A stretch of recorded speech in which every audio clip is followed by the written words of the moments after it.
I think business is a game, and I have so much fun playing this game of business. The ability to learn, the ability to like mentor a team. It's not even like competing against, it's like competing against myself, right? To like get better every single day.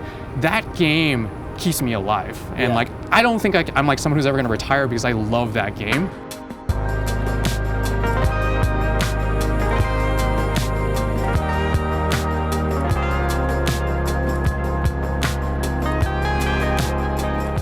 I mean, as two folks who are playing this game, like a lot of the rules of the game have changed in the last 6 months. It's difficult to fundraise, or it's getting more expensive to spend on ads, and CAC is going up. Like, how are you balancing a lot of that stuff? Or is it not affecting you given the stage of company you're at? My co-founder and I have always joked that it's kind of like that scene in, if you ever watched The Dark Knight, it's like when, Dark Knight, he's like fighting him, and then Bane's like, you think you can see in the darkness, like I was born in the darkness, like I'm on a whole nother level. Like, are you born in the darkness? I don't know if we were like born in the darkness, but that's kind of dark. But like we definitely started it right before COVID. Yeah. And then we were like, oh my God, like this is worst timing ever. And then like the whole iOS 14 happened. Yeah. And then now with like looming recession, we're like, oh God, like it's like the world doesn't want to just stop throwing shit at us. But I also think it's like, this probably happens to every founder. Like it doesn't matter what stage, like some type of thing is happening to you. Totally. It doesn't matter, whether it's personal, professional, probably we'll figure it out.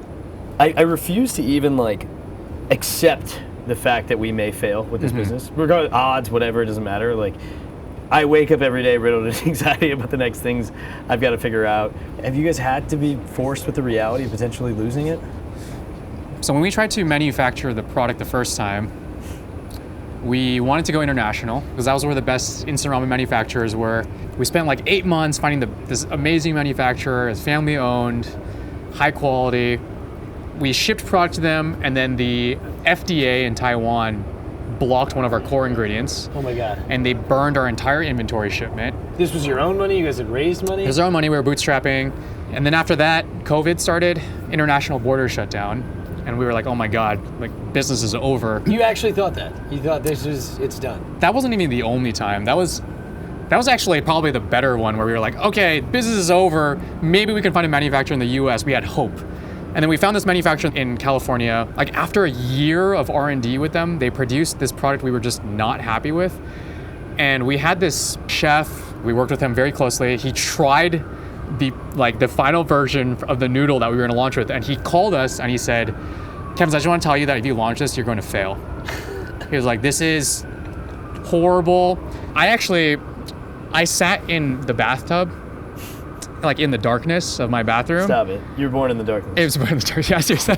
And I just remember, I had my head down and I was just like, I didn't cry, but I was like really, really sad. I was dude, I cried a million times here. I was just like, we're gonna fail as soon as we launch. But we had no choice.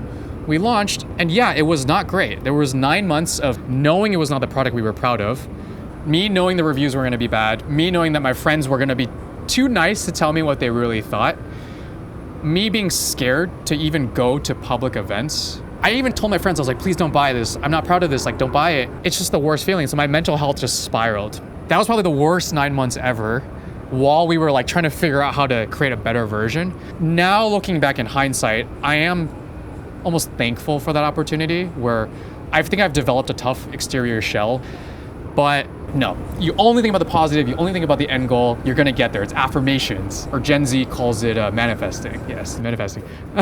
But I do think I also have a strong personal foundation in that amazing fiance who I've been with for a very long time, who's like also my therapist in many ways. I have like a strong circle of close friends, and like I have 2 parents who are still together. There are some founders I've met, even in my venture capital days, where I look at their background and I'm like, oh yeah, like you do have a great safety net. Like you're gonna be fine no matter what. And for me, like I have 2 immigrant parents who came to this country with no money, no social capital. And in Asian culture, you're raised to eventually take care of your family. I don't think we have that safety net. If things fail, like maybe we don't have the privilege of immediately jumping back into another company. Maybe we gotta go work and make sure that our families are okay. But that being said, my parents came to this country with nothing. They didn't even know English. Look at us. Look at, like, if they can make it and they gave us all these privileges, man, I have no excuse. I have zero excuse. But like, is some of this like, I want to just prove everybody wrong, but then also there's this mission? Like, what's the dance between those two things? When we were children, it was very much like us against everyone, and having people say no, or having people laugh in my face, shaming me for me trying to be authentically who I was and not being accepted. Of course, I'm gonna have that visceral reaction when I'm trying to share that culture with someone else and someone's like, no, I don't believe in you. Of course, you're gonna put them on your shit list immediately. And I've tried very hard, and I'm sure you have too, to like overcome that, because these are the childhood traumas that is important to overcome. Yeah.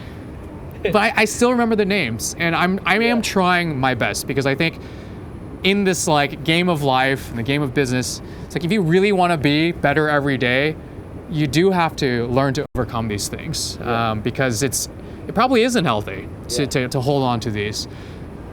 In the things we're doing, it's really hard to know where to look for advice. You can talk to a co-founder, you can talk to investors, but there's definitely like some dynamics. Poison the well. Yeah. So like, how do you think about that?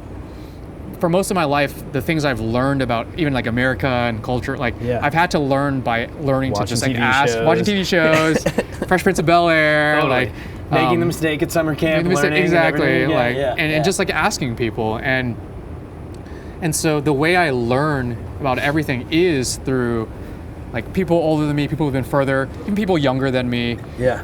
Like, because I care a lot about family and being a good parent, being a good father. My mentors tend to be people who are like, they've accomplished a lot in their career, but I look at their family life, like that is what I would be proud to be. That's like an aspirational life. It's an aspirational. Like, I think the reason I'm able to give so much to other people, or why I care so much about teaching, is because I had I had parents who cared about me. Yeah. And that was the best gift they gave to me, and so I want to pass that on even to like my own kids. And so I can be the Steve Jobs, I can be the Elon Musk, but if I'm a terrible father, if I'm a terrible husband, that's not success to me. I'd rather take a haircut in the career if I can be like a 10 times better husband or 10 times better father. Yeah. Because like, what's the point of getting to the finish line if there's no one there with you? Totally. To celebrate. Totally. There is no point. My last question for you is that in many ways, our job is to convince one person as private businesses to take an action. Mm-hmm. How personal has that gotten for you? Do you feel like, shit, this person passed and they passed on me? Not the business, not like our progress, they passed on me. Holding the burden of trying to be the be-all, end-all personality, like the one who carries everything, it is so stressful, right? It's like, the sooner you can relieve that stress on yourself as an individual and let the people who you've brought on to carry this mission with you, to share the burden. Is like, I think that does relieve a lot of the stress, but it's probably also like how you like level up. Like at a certain point when you've like quote unquote made it, then it becomes around like, okay, I'm no longer like this selfish, like I care about the next concentric circle of like, you care about like your family, your friends, and after that you start caring about your community, and then you start caring about the world. And it's like you can bring everyone else along for the ride, and you can realize like you don't have to carry that whole weight on your own shoulders. Well, dude, thank you. Can I officially say bye now?